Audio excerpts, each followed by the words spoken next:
Kawawa naman tong kasama ko. Oh. Kailan ba sahod mo, be? 25. Ay, ano ba lang ngayon? Lintiyak ka. Di kaya nga, Oh. bakit nagpunta yung agent ko dito, wala kagahiya. Hindi, wala man ako sabi kay madam na kunin ko na yun. May Ano lang ba, about sa sino yung assist padalhan. Oo.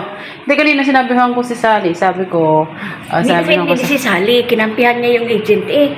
Hindi mo pwede yung kampihan. Si Sally kasi, single pa siya. Ako, mama na ako, hindi siya nakarelate ng may anak ang Yung tatlo. kasama ko nagre-reklamo. Tutulpo na natin.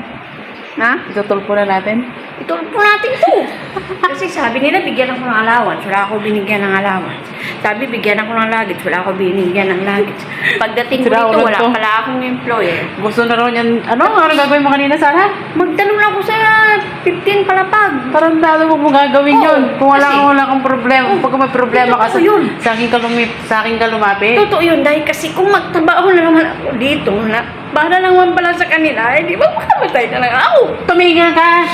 Kausapin mo na lang ako. Tarantado talaga. Ayun, tutulungan kita. Hindi nakaintindi si Sally. Abnormal kasi yung Sally na yung guys. Yung kanang kamay May namin. nakampihan ngayon. Sabi ko sa kanya, Hindi kanina, nung sikat parang- kasi mama ako. nung Ang ginawa- mama, may anak ako, tatlo. Binubuhay ko na tao. Nung kinausap ko yung kanina, sinabi ko, bakit mo ipapadaan sa agency ka? Kung pwede mo naman di-send sa akin yung kalahati, then ako na lang Oo. ayaw din niya dahil baka daw magka-problema sa pang. Hindi mo magka-problema. Tatanong ko naman ka. Pangalan lang man. Sabi mo lang kasi wala kang bank account. Meron naman ako. pala. Sinungaling na nga sila. Yun na nga yun. Ayan guys, nagko-complain ang aking kaibigan. Ay, nagiyak ako. Kasi Nakakahawa. Ayan, tutulungan ko to. dito na wala pala yung employer ko. Wala yun. Ngayon Tumigil. meron lang. Ganito na naman. Mamaya ako kakausapin ko sila lahat. Pag bago sahod, kakausapin ko sila na saan ipapadala yung pera. Kung may bank account, kapatid ko. kung may bank account din sa Pinas na na pwedeng sendan nila doon, pwede naman kasi may mga naman sila dito. Diyan lang sa'yo kasi yung mga Ayoko, mga kasi- tira dito lang sa akin. Kalahati lang naman. Yung RM daw sa'yo. RM ang kunin mo ha. Oo. Tapos yung kalahati. Bigay ko sa'yo nga. Ayoko nga tumanggap ng pera. Hindi, yung ang kalahati yun sa bangko mo.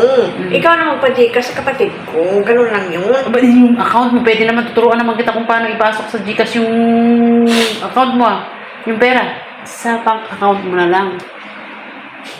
Para mas sure. Ako ayoko rin kasi naghahawak ng tao ng pera ng ibang tao. Ayoko magka-problema.